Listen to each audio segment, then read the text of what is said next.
change is not enough. What do you do?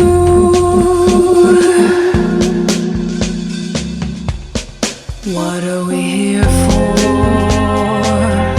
What do you truly want when change is not enough?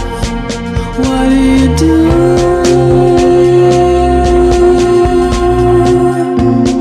Let's talk about it, the problems we face. Let's fight hatred, no time to waste. The mind is naked, we can see it without an x-ray. Life is easy if we work together. We're the keepers, we're the people, we're all equal, filled with purpose. The past has pain, it'll drive you, even make you take aim. But together is where we should aim. Together is where we should. What are we here for? What do you truly want when change is not enough? What do you do?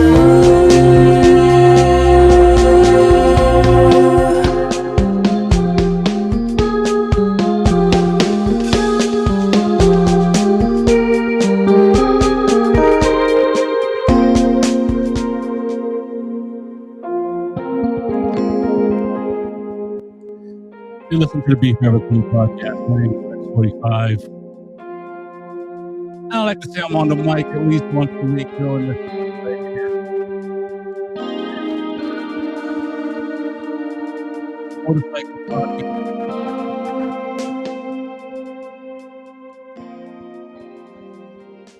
And I'm excited about that for sure.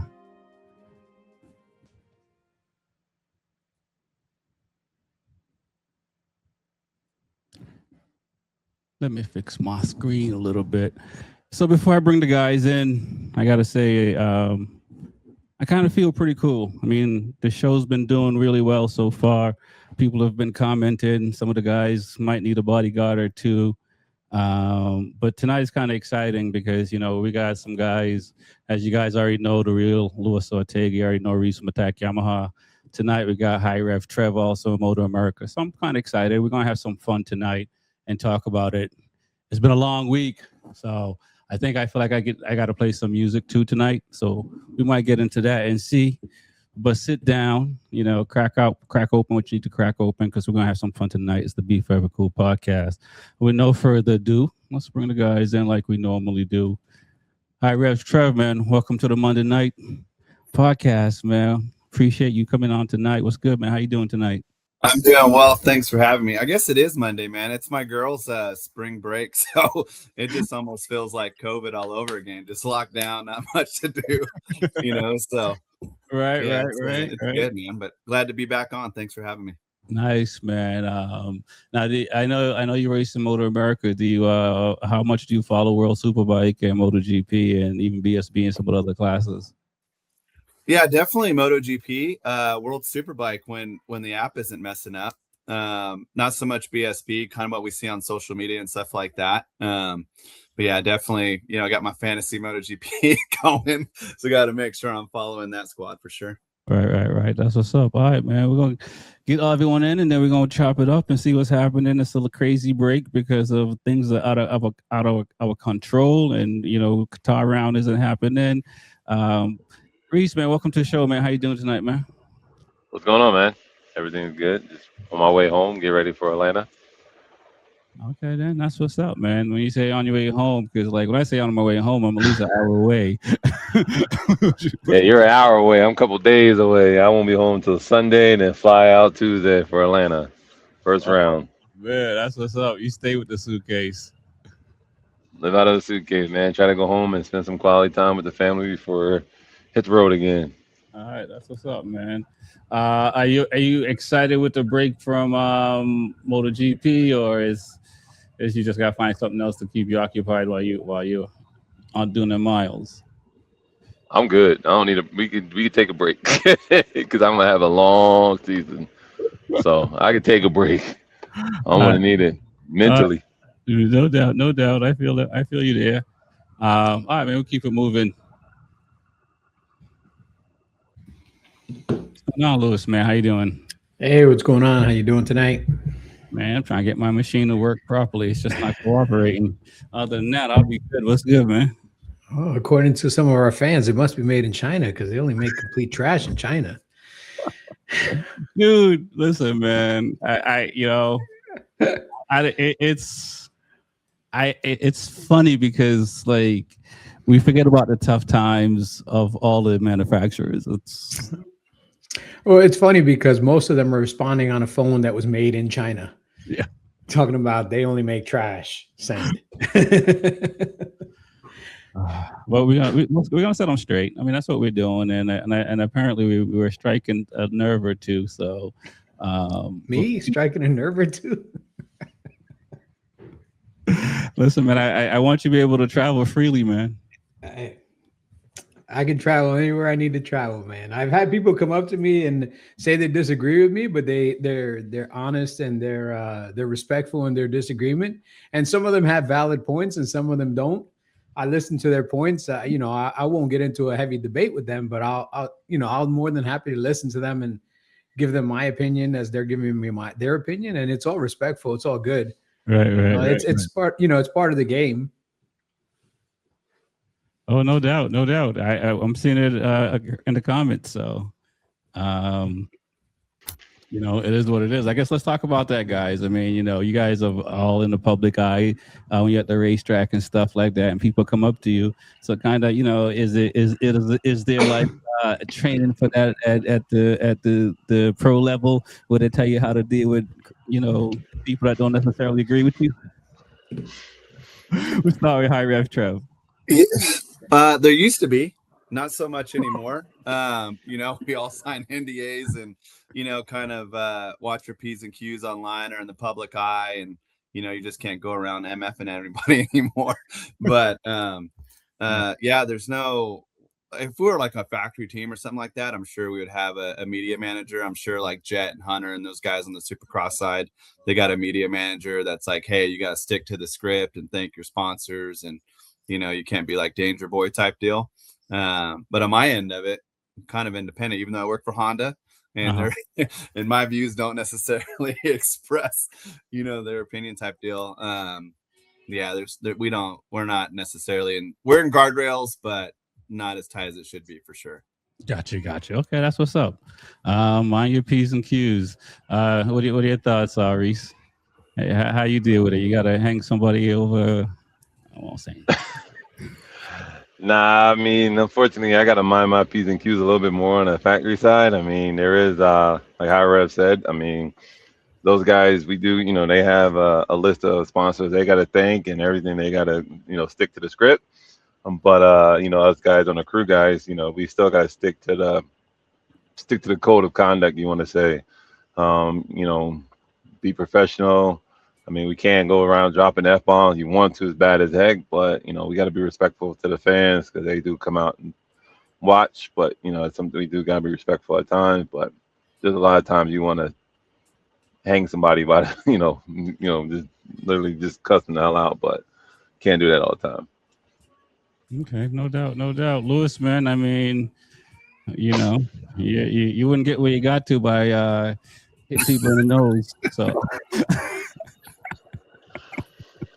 Maybe not in public.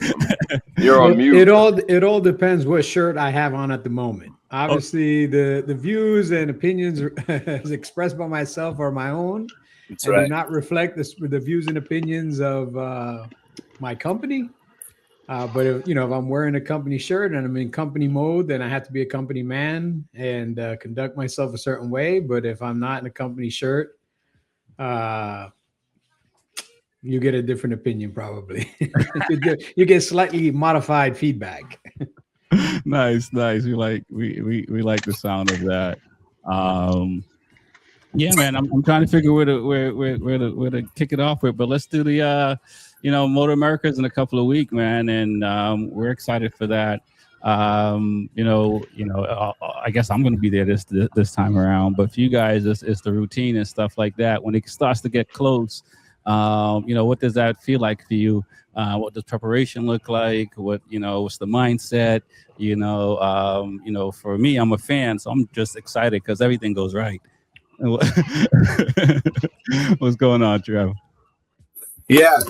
For me, when the season's over, I don't know if other racers experience and stuff like that, but you kind of go through like this post-mortem depression, because the racing's over, the stress over, you take off that backpack, that weight you've been carrying all season with the training and trying to get results and sponsorship obligations and everything else like that. And then you kind of go on a little break, and then you got to get back into training. And then I'm back into training, but unfortunately right now we don't have our deal put together yet. So I'm kind of on edge and almost got the clutch pulled in a little bit in neutral, trying to get not too worked up.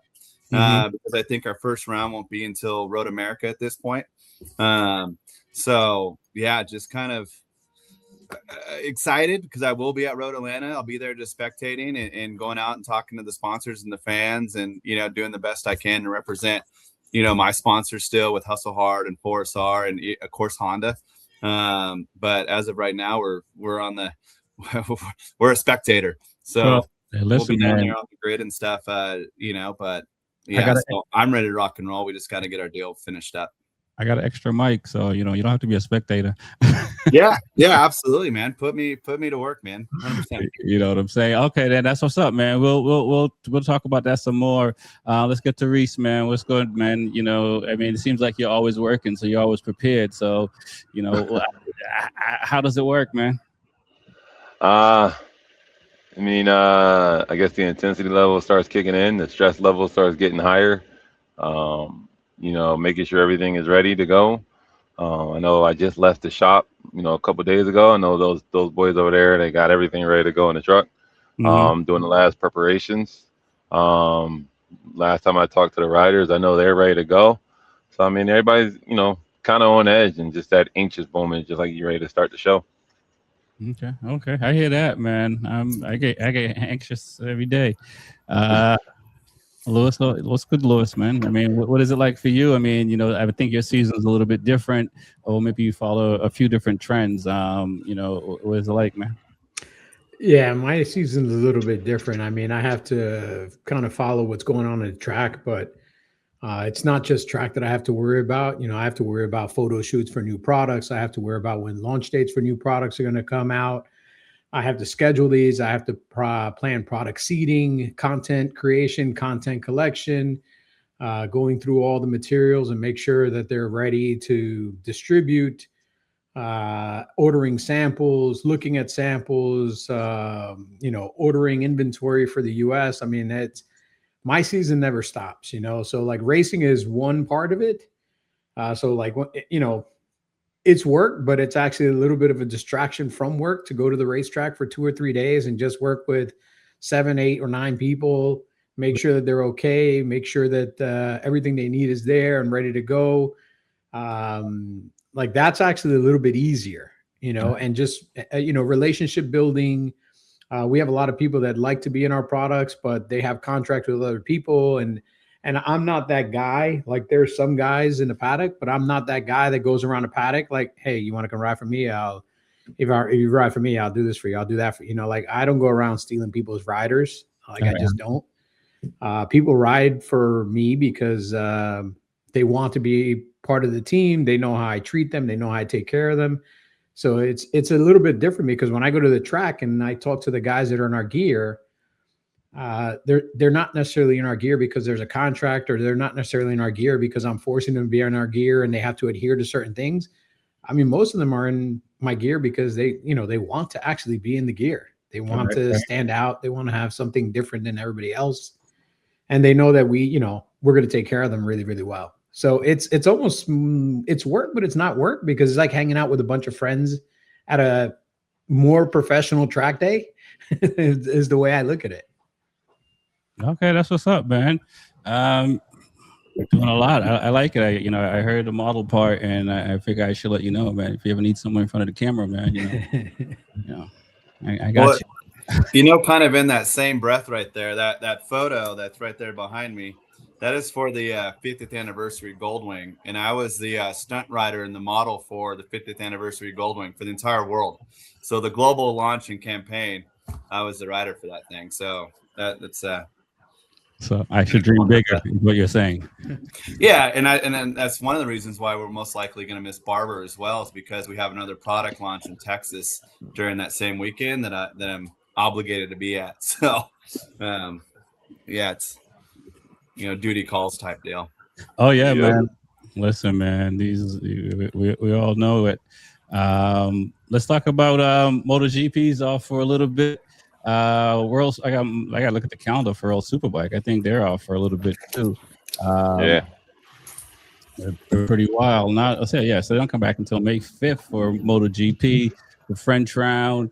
There's been some testing of the 850cc bike going on right now and stuff like that. A lot of silly talk with just the different contracts and so forth. But let's talk about the bike situation. Let's talk about Yamaha first, and we'll go through them. Is it much to expect from these bikes at this point? Is it too early in the season to start thinking about next year as far as what to expect from the 850cc bikes, or at this level, like it matters from like the day before day one? You start with high rev. Yeah, I think you're kind of seeing that happen now. I think Ducati's kind of pivoted and maybe is starting to work towards 2027. And that's why we're not seeing the same type of performance we did in years past. And Aprilia's on the gas, right? So I think some of these other OEMs see blood in the water and are taking advantage of that and continue to develop, while the bigger OEMs are already looking to the future. They're looking, in the windshield instead of the rearview mirror. Got you. What are your thoughts on that, Reese? Is Yamaha, they did, as he said, Ducati just looking towards the future, and which is tough for us as fans to watch, because the struggle has been real since last year for every rider except for the Marquez brothers last year. What are your thoughts, man? I mean, actually, I think that these guys are actually starting to look towards the future and kind of got their foot off the gas. I know Yamaha did already, so I mean, the other manufacturers that haven't been there, they're looking at it and trying to take advantage of it and trying to get that win. And I just think that they're actually looking at the future, because the 850 is a different animal in itself, going from 1,000 back down to the 850. So it's a whole new era, and no one has kind of data. So it's just, it's the last year of it. So what are we really gaining from these 1,000 anymore? It's time to look towards the future. Right. So you agree that they should just put out what they have and just maintain, versus going to the end? Because it seems like Aprilia, they're trying to sit here and say, yeah, we might be able to steal one. I mean, actually, they can steal one. I mean, you're trying. It's no more development of the 1,000, because what are you going to get? And you can't progress into the next year, because you're actually going back now to a 850. So it's really not progressing. It's really kind of try to start working on the 850, or hey, leave what we have. We can kind of modify it a little bit, but let's worry about more of the 850. Gotcha. Lewis, man, what are your thoughts, man? I mean, is it more value in what these guys are saying, or is it better to sustain, the Pete's, as far as, they've been winning now since 21. It would be nice for Ducati to win all the way up until they switch to 850. I mean, I know it's only 3 rounds. I'm not calling them out, but the struggle is real at the moment. Yeah, the struggle is real. But I mean, if you look at who's struggling and the kinds of struggle, it's not like Ducati fell off a cliff. It's not like they completely went back to zero. Marquez is struggling because he's still dealing with injuries. But when he's able to get out and actually ride, I mean, he can still ride the wheels off the bike. It's just, he's dealing with injuries. Bagnaia showed some speed, but Bagnaia's not been consistent for almost a year and a half now. So for him to even get into the top 3 is a win in itself. Alex, I think he's kind of checked out, man. I think he's got that KTM deal in his back pocket. He's like, hey, I just need to get through this year, and next year I'll be a factory rider. So let me not overextend myself, maybe get hurt this year and start next season, in a bad situation with KTM. Fermin Aldeguer is coming back from injury. Morbidelli is Morbidelli, and the San Antonio is right up front with Pecco and with Mark. So it's not like they're finishing with the Yamahas in the back. It's just the Aprilia, the two Aprilia guys in the Aprilia package just is a little bit better. Do I think they're going to throw their hands up and just walk away from this year and not try to win? Absolutely not, man. There's a lot going on every single race. There's money involved. There's sponsorship money involved. There's renewal of contracts. I mean, they want to win. Everybody wants to win. Nobody shows up because they like, finishing last.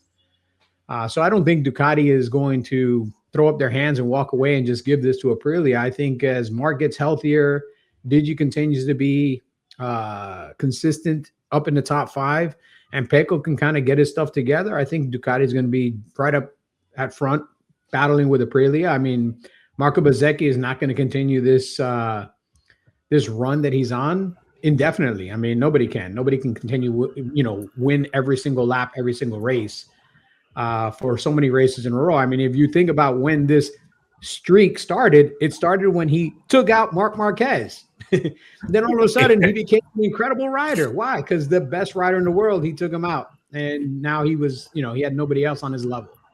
And he's still recovering from injury. I don't think he's a very good rider. He's a competent rider. I think Martin's also a very competent rider who's also coming back from injury.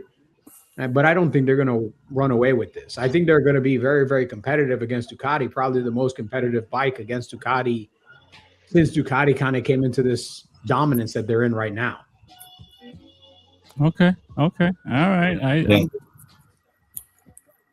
Yeah, but you got to remember there has been a streak before. I think Mark did 10 in a row, 11 in a row.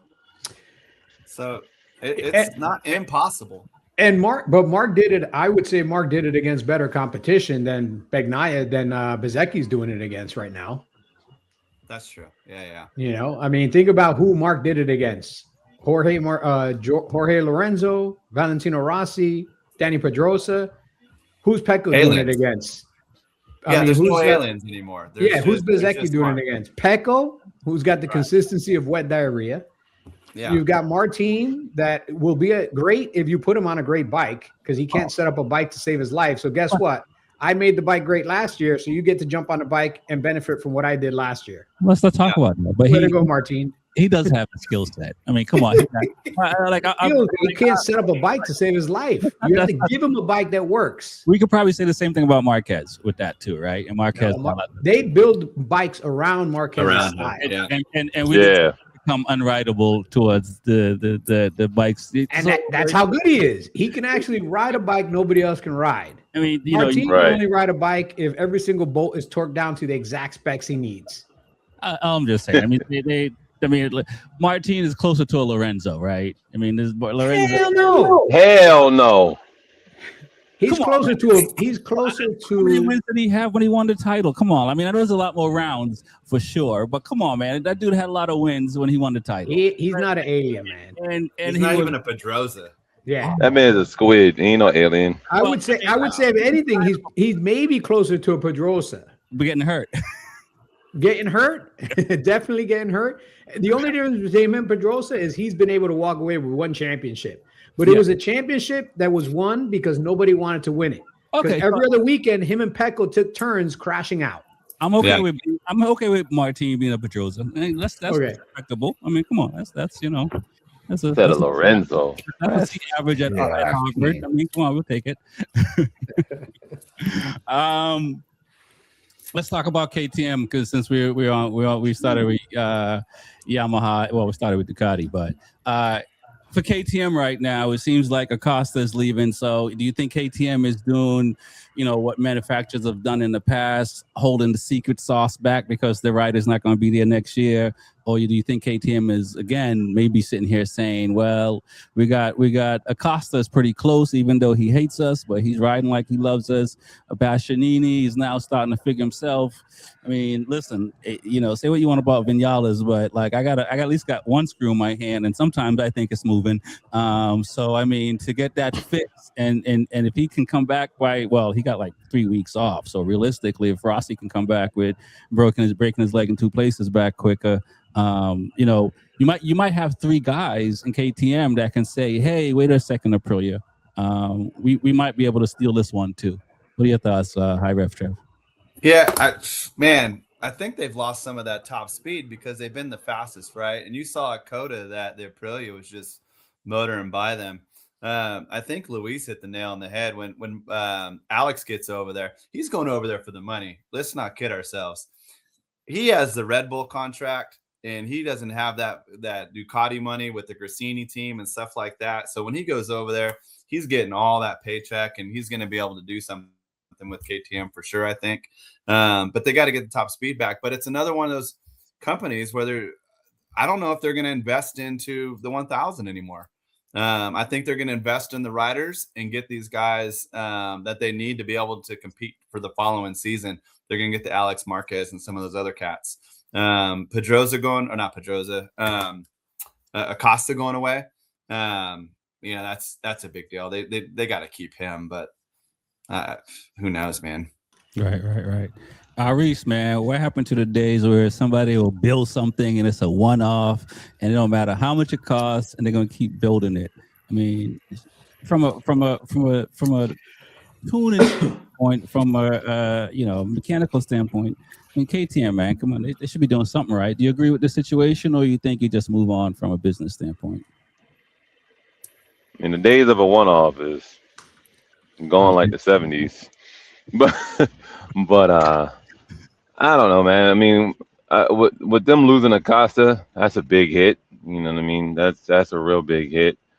KTM, I don't know what they're doing. I mean, I disagree with you there with all three. I mean, Bastianini, I mean, he's had one round. I mean, he looked real good. Oh, man, listen, I still give him one. It's 3 rounds. It's just 3 rounds. And he was nice on the Ducati before, he got hurt. Sun shines on a dog's ass every once in a while. Tough. I'm tough. You know me. I'm tough. I'm tough. But I mean, Bastianini, I mean, he's showing a little bit of light.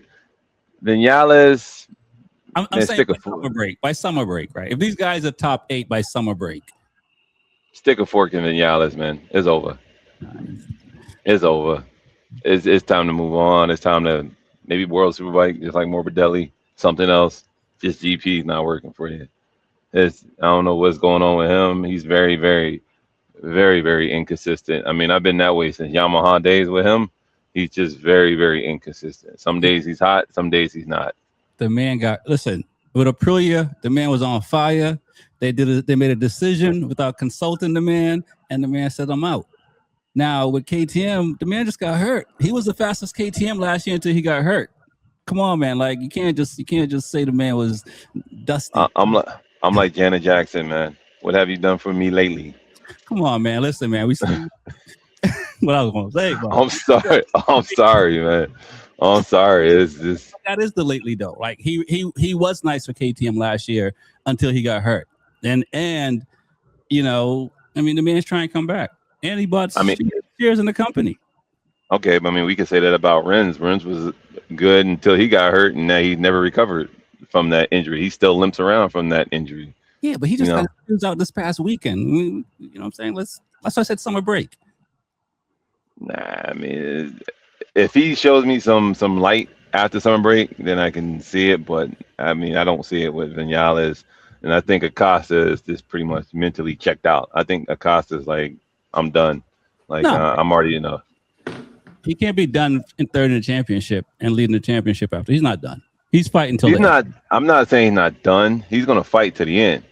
Okay. But as far as want to do anything more with KTM afterwards, it's it. He's going to push. I mean, every rider's going to push to the end because they want to win the championship. If there's an opportunity to win, they're going to take it. Right. So he's going to want to take the time to win.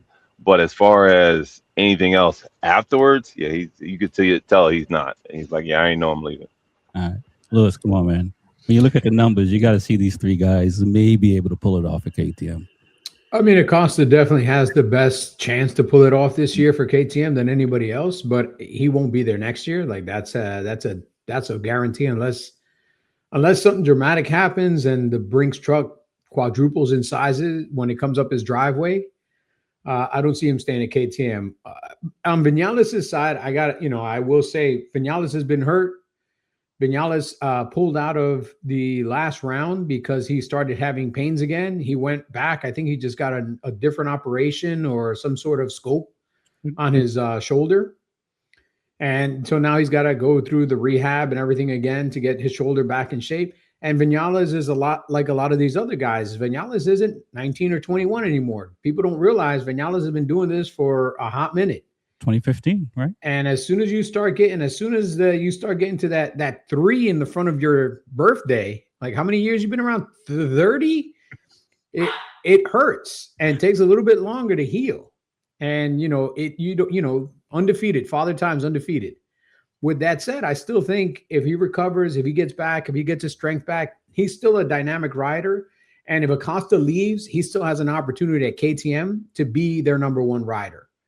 Even with Alex Marquez coming in, Alex Marquez has shown flashes of brilliance. But, Vinales has been at the front for a long time on multiple different manufacturers. He's won on multiple different manufacturers.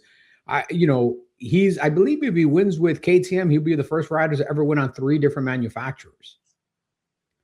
So it's, I think he's got a lot to show for. He's still got a lot to go. I think Acosta is going to be out. I think the biggest problem KTM is going to have is KTM always relied on horsepower, and now they don't have the horsepower anymore. When they go to the 850cc's, they're not going to be the fastest bike down the straightaway.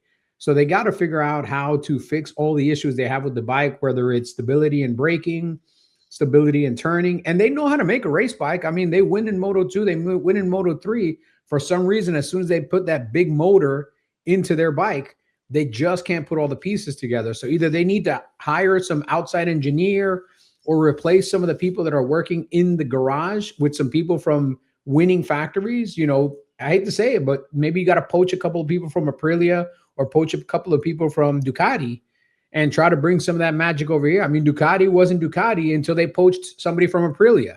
Right, and then all of a sudden, the Ducati became this de facto great bike. Why? They poached Gigi D'Eligia from Aprilia because he was dominating in World Superbike on the RSV4. Right. Let me ask you this, though. With Vinales, didn't he win on the KTM on a tire pressure, or was that a second place he got, and then they took it away from him? I think it was a second place, and they took it away from him. Okay. All right. At least he was on the podium. I think he's won on 3. I think he's won. It happened at Coda a couple years ago. Yeah, he won on Suzuki. He won on Yamaha, Suzuki, Yamaha, and he won on Aprilia. He hasn't won on the KTM yet. He wasn't on the KTM. He'd be the first guy to do 4. But he's been on the podium, and they took First it guy away. to do 4. Yeah, I think he's gotten 3 though. All right. Just a second. People in my ear telling me, that didn't add up. Let's talk about these silly rumors, man. I mean, I hear that Bastianini may be going back to Gresini alongside Alonso. Is that a good look for Bastianini? Or just he should be happy to be in the league in the MotoGP paddock? Or is this like this should be another factory team, whether Yamaha or someone else should pick up Bastianini? Because the man's nice. Granted, he didn't get enough time on the KTM, so I don't. That KTM has a bad habit of keeping people 1 year, 2 year. They did it to Ika. They did it to Remy. You know what I'm saying? They did it to one of the Lowe's brothers, Sam Lowe's. Shouldn't KTM? Yeah, but they got Brad Bender that they've kept around for way too long now. I wonder about that, but why do you think that is, Trev? No clue. I scratch my head every Sunday, every week, race weekend on why is Brad Bender still in the paddock? Why is Alex Rins still in the paddock? Because it's one thing if your results aren't there and you're marketable, right? Like a Jack Miller, a Top Rack, a Zarco. Those guys are marketable. So the sponsors love them regardless of their results. You almost have to even question like a Mir. Like, why the hell are we at Honda still keeping Mir around? He crashes more than anybody, with 0 results. There's not even a flash of brilliance anytime. So, man, that's the one I scratch my head at all the time. It's like, dude, why are some of these cats still there? Do they got some daddy big bucks that are bringing in money, or are they helping out the team somehow, or are they bringing a sponsor in? And I don't see Rins bringing in a sponsor. I don't see some of these other cats bringing in a sponsor that's going to help the team out. So I don't know, man. Yeah, maybe they just drop off suitcases of money. No one asks any question because they just cover the cost. What are your thoughts, Reese? Man, I mean, why is KTM not keeping Bastianini? And for Bastianini going back to Grazzini where he made it to the factory, I mean, he's not ready to come out of the MotoGP factory seat yet. No, he's not ready to come out of the GP seat yet. He still has some time left. I mean, he still can do some work in there, give him the right, team, the right bike, the right people behind him to support, and he can actually put some work in. So he's one that, I don't know why they're getting rid of, like High Rev says, it's some of these guys that are still there. It's just like, why? It's all politics, and it's just like it is. Like he says, it's all marketable. How much of a bag are you bringing in and helping the teams, sponsorships and whatever you're bringing in? And those guys, a lot of those guys aren't marketable anymore. It's kind of over and done with. Jack Miller, everyone's talked so bad about Jack and say Jack. I'm like, no, Jack is a crowd pleaser. He's a crowd favorite. He brings in money. I actually spoke to Jack at the airport when we were leaving GP, and to see the guy, come down the outside of the track after the race and just ride by the fans and go into the pit, that tells you something on who Jack is.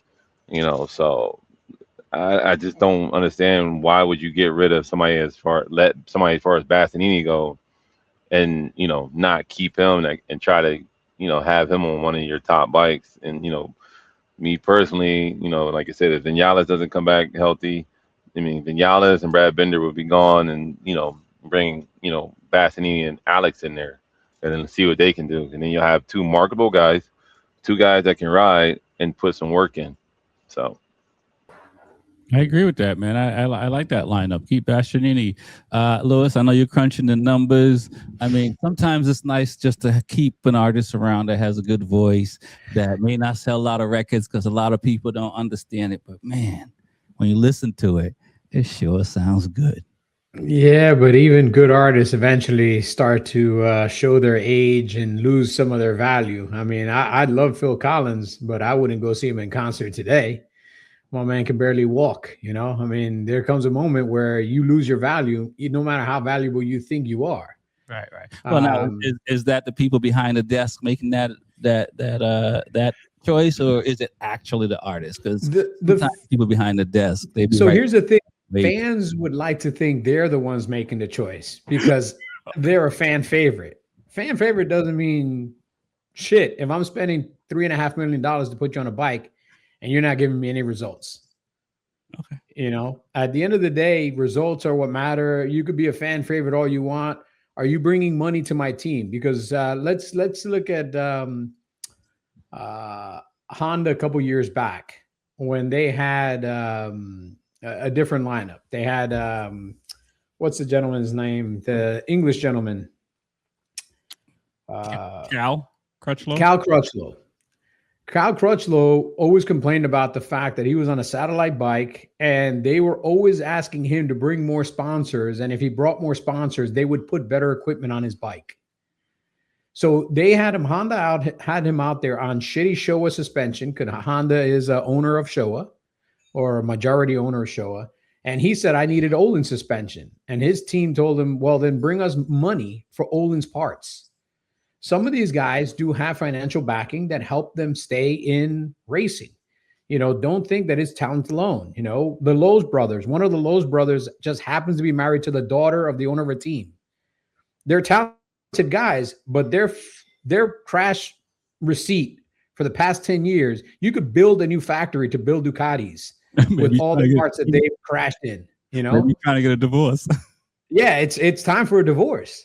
So some of these guys are there because of popularity. Some of these guys are there because of talent and popularity. And some of these guys are there because of popularity and money with a hint of talent. Because let's be honest, there's been some people that have gotten to MotoGP that you're like, how'd that guy get a MotoGP? That Right. guy sucks. Remember that one year that guy bought one ride, like he and everybody, well, Rossi was just kind of like, you kind of got to earn it. Yeah. Go up, it's dangerous.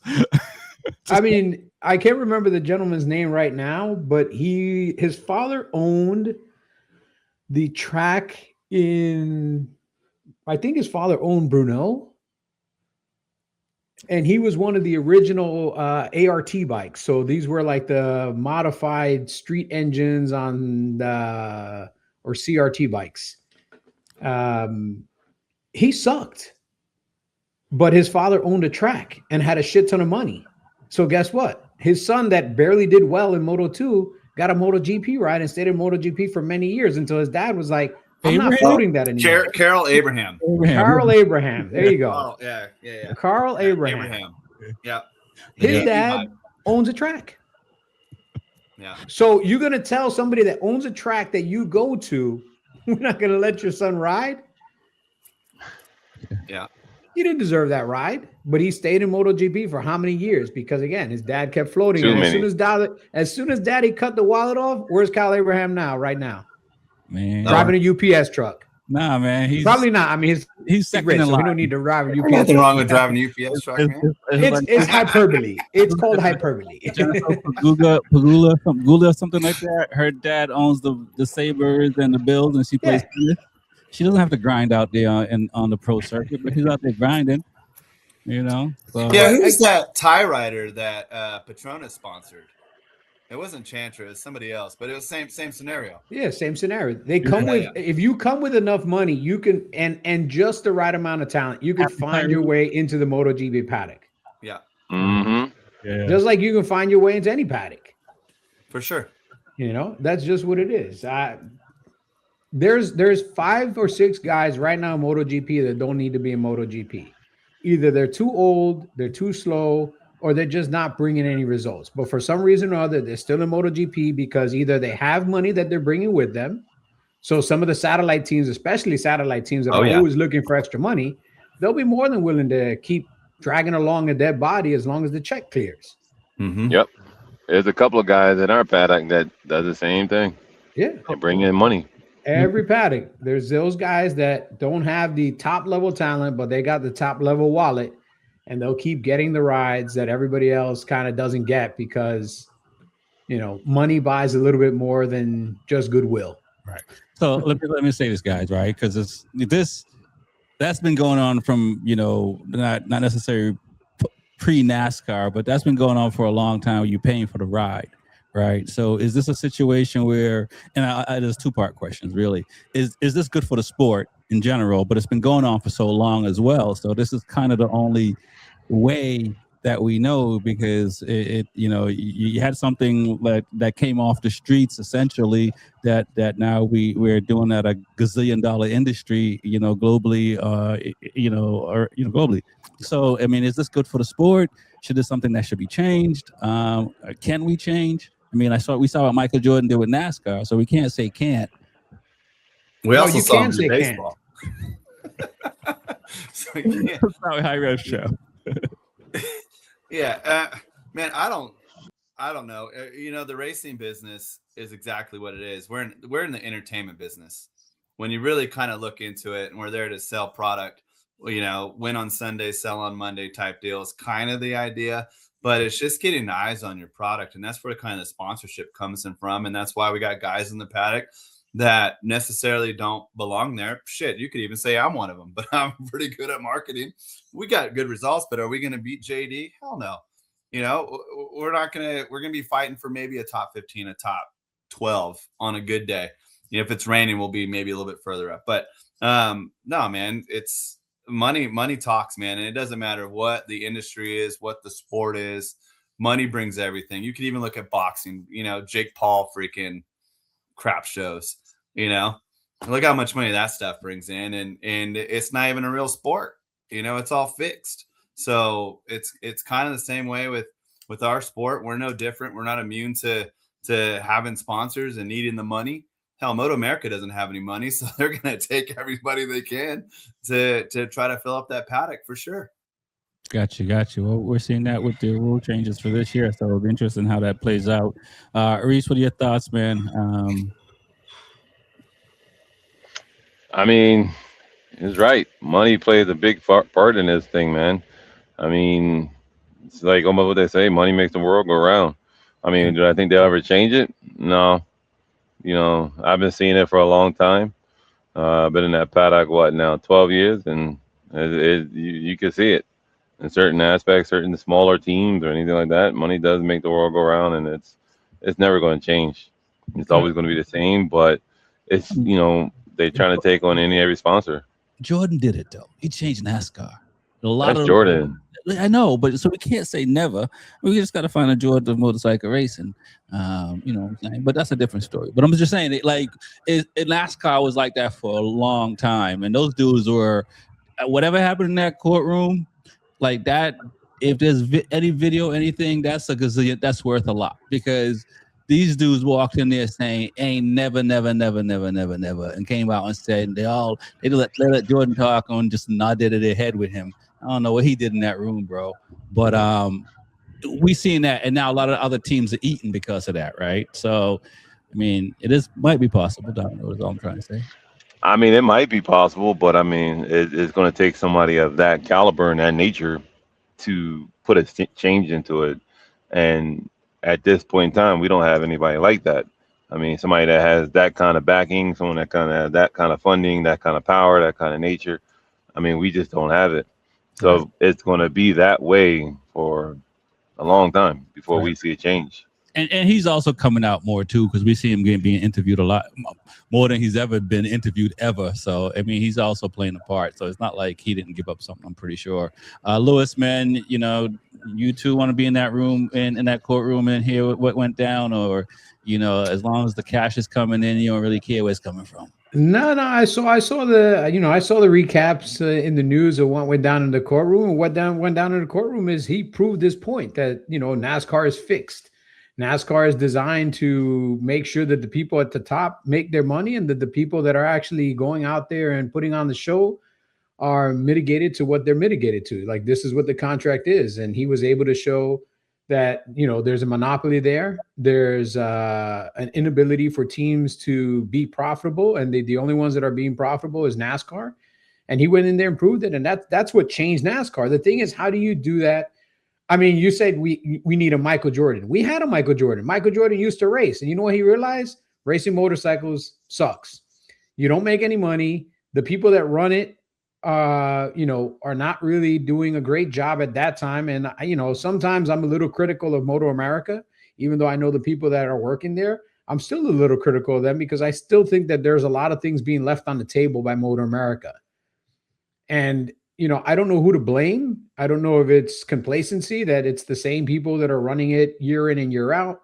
I don't know if it's complacency and just not wanting to go that extra mile and try to find new sponsors or find sponsors that are out of the box, or, for them to kind of leave it on the riders' shoulders to go out there and find new sponsors. I mean, I look at the sponsors, and every year it's the same list of sponsors minus maybe 10 or 12 sponsors that are new for the year. It's always the same exact who's who of, giving free stuff to racers or sponsoring racers. And, every year I get an email from them as well. Hey, do you want to sponsor this? Do you want to sponsor that? And then they send me the metrics, and it's like, why? Why would I sponsor this? I mean, you just finally now have a TV deal that's viable, because for how many years you were just, streaming on YouTube and streaming on your own app. Now you finally have a TV deal that's somewhat viable. Let's see how it plays out. But again, how is this money that you're making here helping all the people down the road?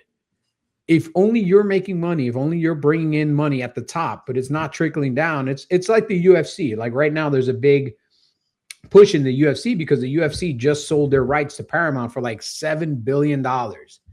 But you got dudes that are fighting for $10,000 a show, $10,000 to win. Right. Do you know how much it costs to train for 3 months or 4 months to go to a fight, to prep, to then get $10,000 to show and maybe $10,000 to win? Some of these guys are on welfare. They're getting WIC just so they can fight in the UFC, but the UFC just sold for $7 billion. Right? Like, how does that make any kind of sense? And now the UFC is trying to, get the Ali rule changed so they can push through and get into boxing and get into these other sports. Like, you've already, you made a great product. Now you need to pay your athletes. Even the women in the WNBA got a raise. And, I hate to say it, I don't watch the WNBA, man. I've seen more, I've seen less bricks thrown up putting the projects up in New York.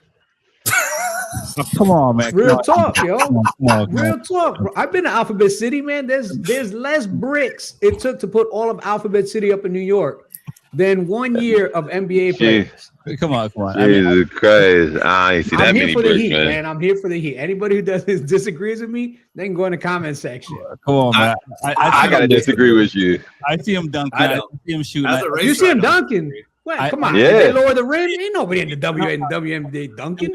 Hey, That's what I'm saying. I seen a high school girl dunk. She's 6'2" and she's coming out as sophomore.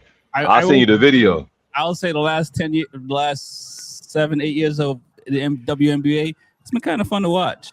That's all I gotta say. I mean, is it where the NBA's at? No, they should be paid based on what they're bringing in, like you say. The numbers.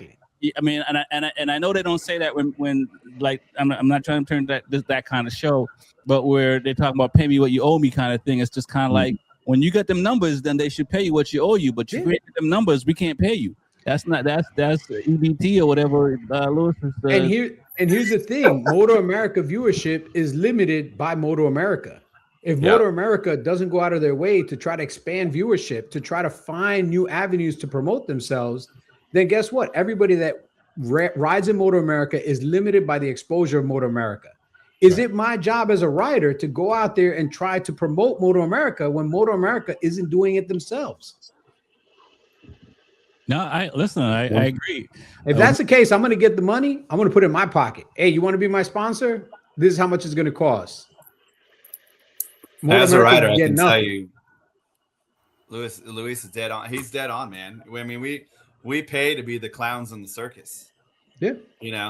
And we're putting on the show and we legit pay to put on the show, and the sponsors, try to get exposure. And unfortunately, if there's not a bunch of extra content happening in the live show itself, we don't get that exposure. There's just not enough time in a 30-minute sprint race. A superbike race is 32 minutes.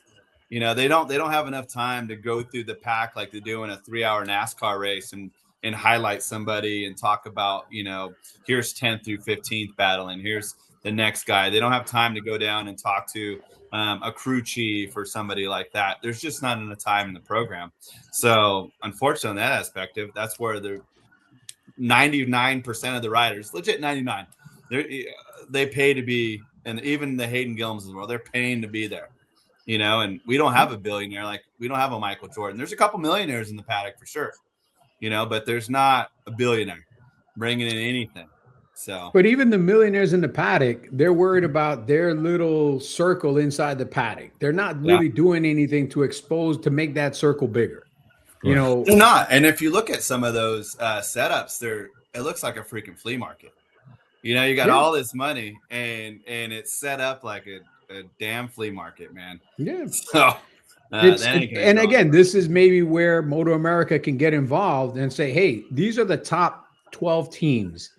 Here's what we would like you to do. We'll actually split some of the costs with you so there can be some uniformity in the way that we look.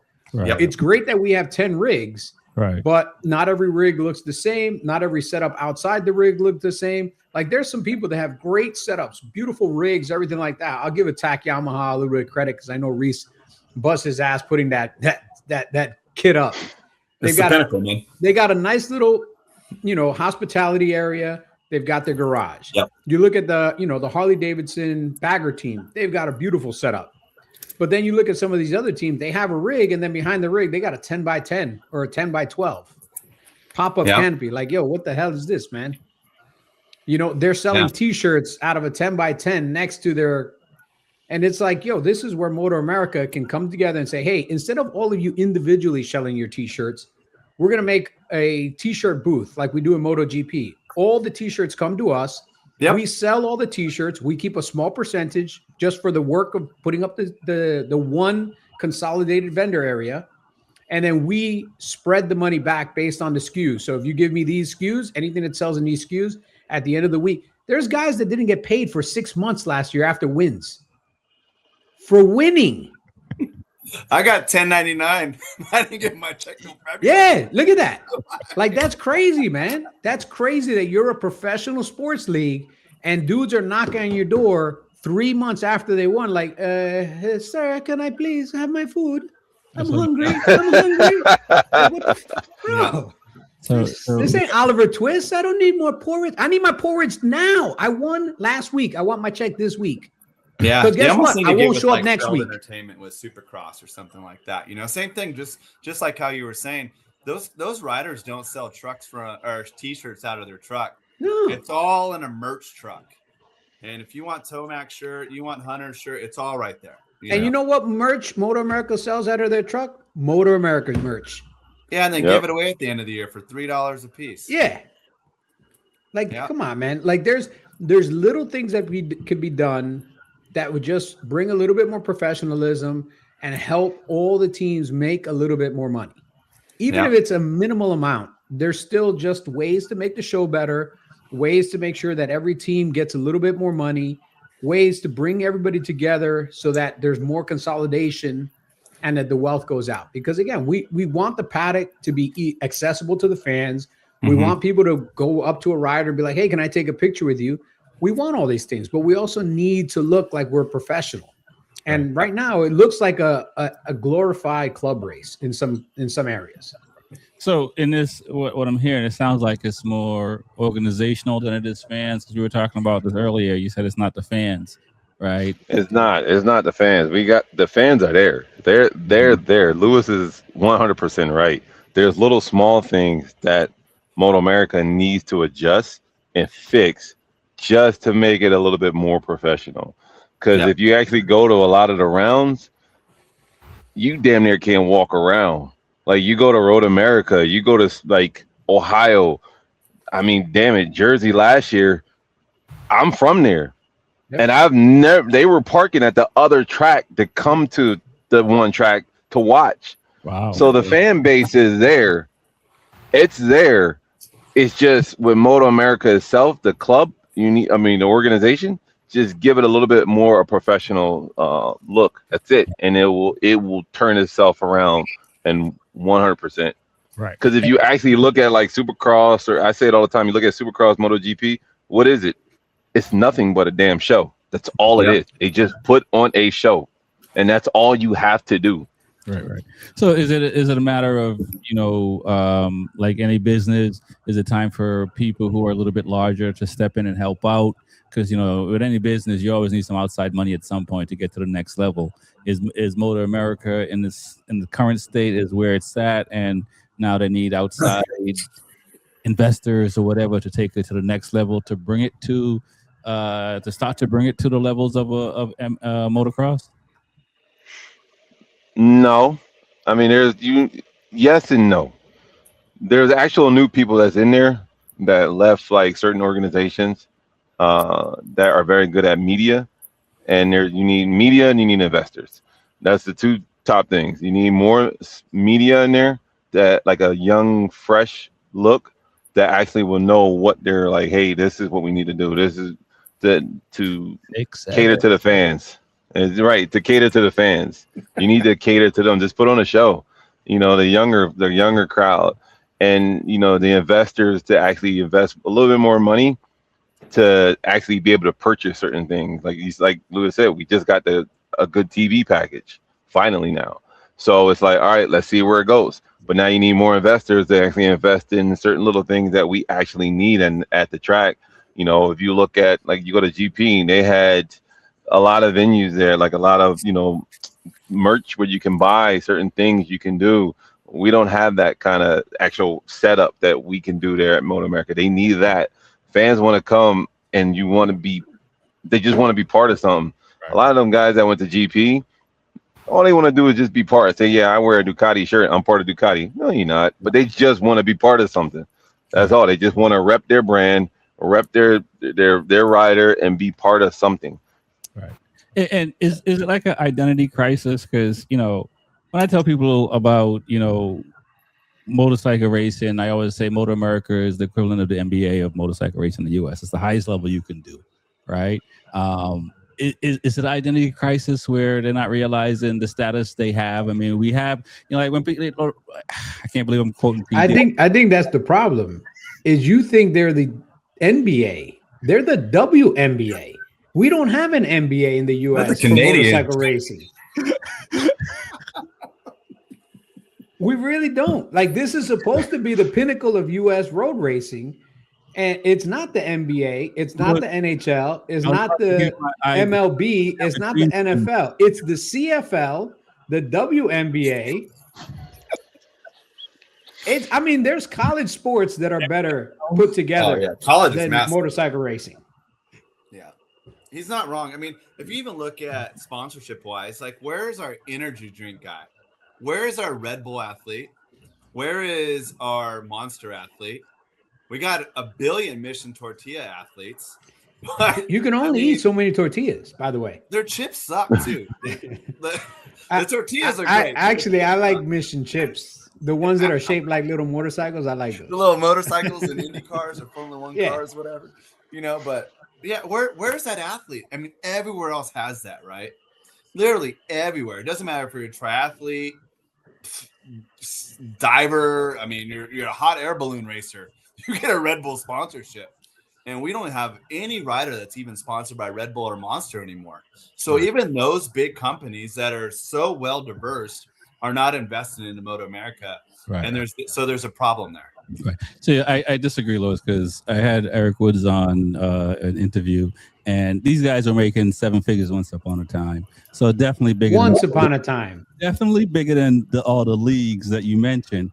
But like WWE and all wrestling, when they took their dive, they figured it out. So is it more situation again? Is it an identity crisis? Because they are bigger than in the fans' eyes.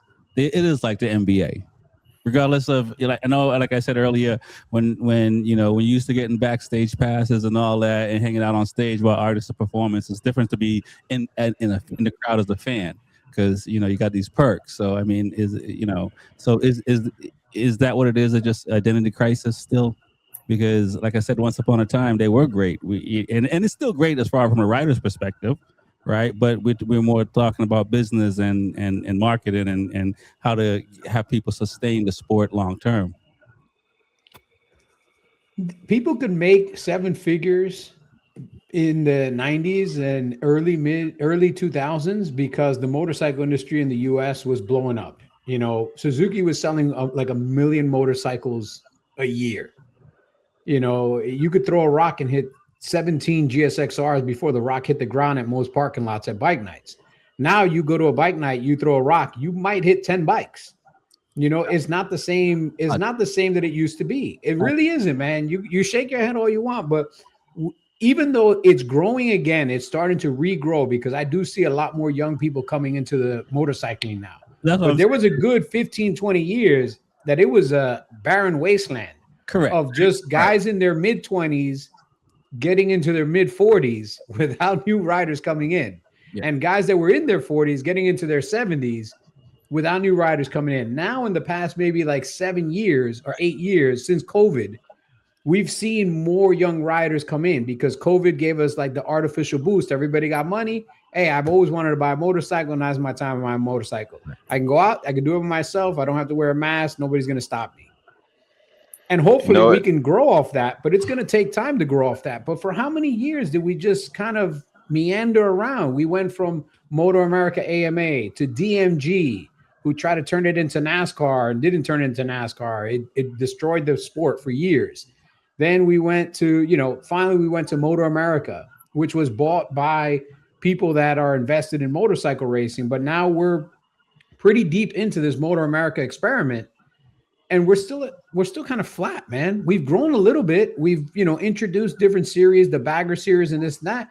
But even the bagger series, yes, it's bringing in a new crowd, and it's giving riders an opportunity to make money. That's my thing. At the end of the day, I always like to see riders have an opportunity to make money. But when I see 6 baggers lining up, I'm like, this sucks, dude. Right. Yeah. Like you're racing for best of 6, you know, 8 and you lap know races, that the Harley, 2-lap shootouts. yeah, and you know that the Harleys and Indians, that the 2 factory teams are going to put all their money into those bikes. So anybody that's on like the satellite-ish bikes, it's not the same, man. Right. I feel you, Reese. You were going to say something. I mean, I agree with Lewis 100%. I mean, coming from many years ago when I used to work in a dealership, and I still know a lot of my district managers. They'll tell you like it did take a dive, and then it did come back with COVID. But you see a lot of young kids nowadays buying the smaller bikes. They're actually buying, like, I'll use Yamaha for an example, like the R3s, the R7s, the GSX 800s. They're buying the small bikes. They're doing like a lot of the Europeans are doing, where they buy the small bikes where they can commute to work, or they could do that all day and use them every day. That's helping the industry grow big time. And it's weird to say it. Like, we all came out, we were buying the 600s, the 1000. The kids now are buying the smaller bikes, and then finally later on growing into the bigger ones. But it does help. And then, like I said, you used to work at a dealership. The sport never really died because it's still there. But the problem is, one, the banks suck. Two, the pricing of these bikes suck. I remember buying an '08 R1, and I bought it for damn near almost $8,000. Now I'm trying to buy an R1 for $20,000. Like, I'm up there at Ducati prices. That's insane. So that hurts the industry right there a lot. But I always used to say, and coming in, us as consumers, we are our own worst enemy. You got everybody out there that saw us race and want to race, and I want this in a bike, I want this. And now when the manufacturer put it out there and they put it to you, I don't want it because it costs too much. Well, that's what you wanted. I didn't want to go buy it. I want it in there when I get it from the factory. Now you got it, but now you don't want to spend the money. And that's what happens. And they keep giving you new stuff, and now you don't want it. It's just like how when Yamaha brought the R1S out, nobody wanted it because they was like, oh, this is cheap. I'd rather buy the R1, the standard R1. Yeah. But so we as consumers are our worst enemy, unfortunately. Yeah, okay. All right. Do you agree with that, High Rev? Yeah, 100%. We want all the cool tech, but the tech comes with the price. And now you see guys like CF Moto come into the play. Used to be the middleman. Don't Chinese, man. You get skewered. You get skewed out here with them Chinese prices. I'm telling you, they used to be the middleman, and now they are the man. Unfortunately, they are coming in hot with their stuff. They don't have to upsell it, whatever. They're coming at price points. They're coming with cool tech. Reliability is still maybe a question because they're still so new. We don't have 10 years. We only have 10 years of reliability to kind of prove their track record yet. But they're coming out with really cool stuff. You see them with Valentin just kicking ass in World Super Sport. So that's just going to help their cause. I mean, it does look like an R1 Ducati / BMW swing arm on a little 800. Right. But what do you think that meeting is like after losing to ZX Motor in Ducati or MV Agusta or Yamaha? It's coming, man. They could just cut out. They used to be the middleman. Yeah. Right? Every factory uses Chinese parts. I mean, Honda has 23 different factories throughout the world, from Mexico to China to Thailand to here in the US to obviously Japan and Italy and Brazil, everywhere else, right? So now China is like, we'll just sell it ourselves direct to the consumer. Right. Yeah, I mean, this is the way supply chain works. This is supply chain 101. If you go through every single part on every motorcycle, you're going to find probably 20 to 30% of the parts on most motorcycles made today, regardless of the manufacturer, came from China. In one way or another, they came from China. 100%. And, if China's already producing all these parts, then they just got to put all the parts together themselves and make a bike. They already have everything they need. This is the way supply chain works. Ford trucks made in America, built in Mexico with Chinese parts. Like, that's, in everything that we do and every day, everybody supplies everybody else with parts to build what we need. And China just happens to be one of the biggest suppliers in the world for certain materials. I mean, they have enough space where they have the environment to actually mine these materials. They can make steel. They can make certain polycarbonates right there. They can produce all these raw materials. They can make silica. They can make microchips and processors, and they have copper there. They can make their own wire, and they have the manufacturing capability. That's why everybody looks to them to buy parts. Yep. 100%. I mean, I bought this shirt from Motegi, Japan, from the Honda Collection Hall in Motegi, Japan myself. I bet you this shirt was built or made in Bangladesh.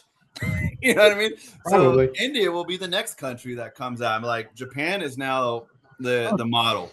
Well, And you're going to see like Hero come into the play and stuff like that. So it's coming. No doubt. Man, well, I mean, the time goes by fast, guys. I think it's a good place to end. I want to thank all the fans, all the folks that follow, like, and subscribe. I really appreciate it. We really appreciate it. It helps us grow. Check out beforevercool.com. We'll plug all these guys' IG page as well, and all the information in the description, so you have it and all that fun stuff. We don't want to hire bodyguards, so be nice. I'm 6'4", man. That's Lewis. That's Lewis over there. I had it one time so far. One time so far. People love me, man. I don't know what you guys are talking about, man. People right. love me. They do. We might have to schedule an online class, show and tell or something to get people. We appreciate it. We're doing something really good, because if we weren't, you guys wouldn't be commenting and challenging us and challenging what we know and all that fun stuff. But that's why I got these experts on, so they get to say all that fun stuff, and you yell at them when I tell you to stop, because I know. We're gonna get the yelling coming here next week, man. There's gonna be some angry people coming here. People love always. We're gonna be at Road Atlanta, so look for us. Yes, all of us. We'll be there. Remember, it's the South. It's a carry state. So, I carry all the time. So come at us the right way. No, seriously, like if you guys have questions, if you guys have comments, we love to actually see them, because it gives us something to talk about the next time we get together. Sure. I've gotten a bunch of questions, and I try to like throw my answers in, or when we're just talking generally. So I don't specifically point out the question that I was asked, but I try to throw it out there. But yeah, the interacting with the fans online and in person. I mean, we see this channel growing. We've seen the metrics. We've seen just the fan reaction. So it's great, man. This is what we wanted, and now we got it. So we can't complain. You can always come up to the truck and ask me. You'll see us, and I'll be there. And just ask any questions you want. We'll always answer your questions. No doubt. We're here to share. So that's what it's all about. Really appreciate it. My name is Rex 45. It's the Be Forever Cool podcast. I want to thank High Ref Trev for coming in. Definitely check him out. Get his Honda apparel. Go to the Honda dealers that he supports and tell him High Ref sent you.